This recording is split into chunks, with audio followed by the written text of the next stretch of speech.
We've heard a lot about the Chibok girls, more than 270 students kidnapped from their school in Chibok, northern Nigeria, by the extremist group Boko Haram. Their abduction in 2014 got massive attention from the Western media, for better or for worse. Most of the Chibok girls are still missing. A handful have been freed, and as we've reported, struggled to deal with the notoriety. And then there are those who escaped right after their abduction. That's the case with 3 girls named Mary, Glory, and Lottie. They jumped off a truck that night, fled into the forest, and managed to return home to their families.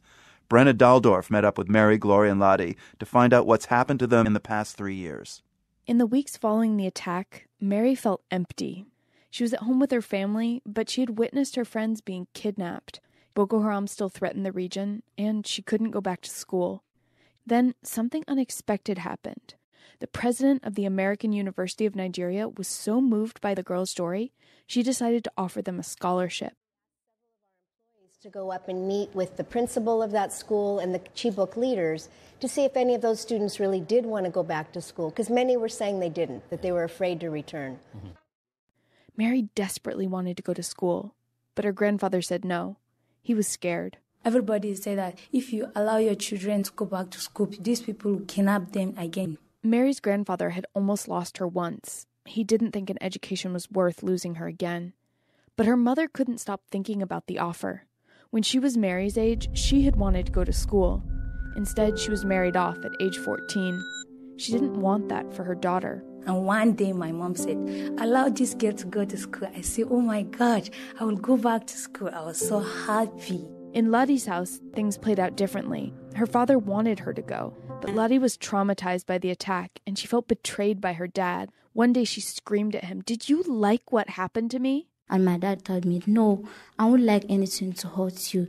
You go to school, because if you are educated, you can help the community and change this thing that is happening. So you must go to school. In the end, though, it was Lottie's friends who persuaded her to go. As for Glory, she was the only child in her family to get an education. And when the school in Chibok closed after the attack, her parents didn't have the money to send her anywhere else. So when the American University, or AUN, offered the full scholarship, she jumped at the opportunity.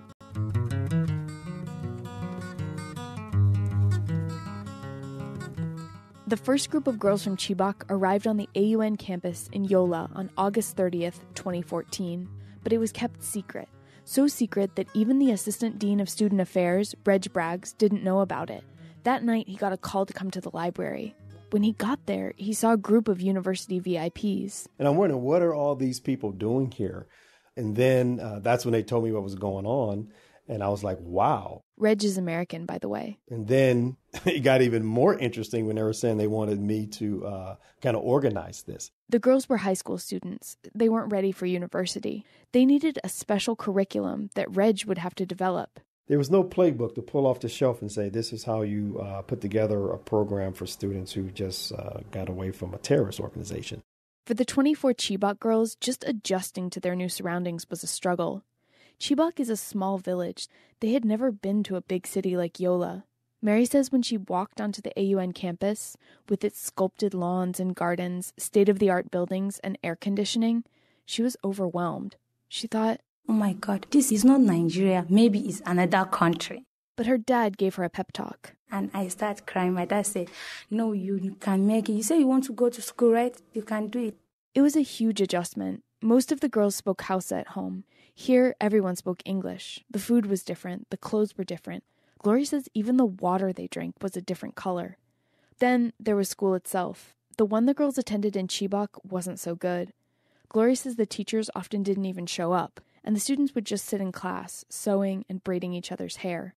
We don't know how to read. We don't know how to concentrate on our books. We don't used to do assignments. At AUN, school is serious business. Even activities like talent shows and debate nights are meant to help the girls to develop public speaking and critical thinking skills. It's been 2.5 years since the girls first came to AUN. 6 have graduated and started university. 18 are still working their way through high school classes, including Mary, Glory, and Ladi. They're 17 now. They know they have an incredible opportunity and aren't about to waste it. Sometimes Mary thinks about the girls who didn't get away, She tries to imagine what life is like for her former roommate and the girls she once sat in class with. Some become a mother in age of maybe 15, 16, 17. She prays they'll get an opportunity like she did. And some of them might.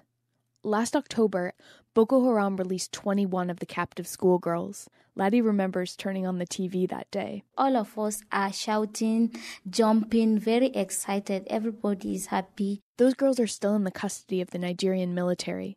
There are concerns that they may have been brainwashed by their captors and could pose a security. If they do pass security clearance, Reg says there's a place for them at AUN's school. The students that we have here in our program now, they know all of 21 of them. They know them personally. That's her. I know her. Oh, yeah. There she lives in my village. So this is really the best place for them to come, not to go to some obscure location where they may be scrutinized. And, you really have to be very sensitive to that type of thing. After getting through the trauma themselves, the girls at AUN are full of advice. First off, Glory says, don't think about the past. You should just start another new life fresh. If they are having difficulties, they should feel free to ask any of us. We are free to help them because we too, we did the same thing.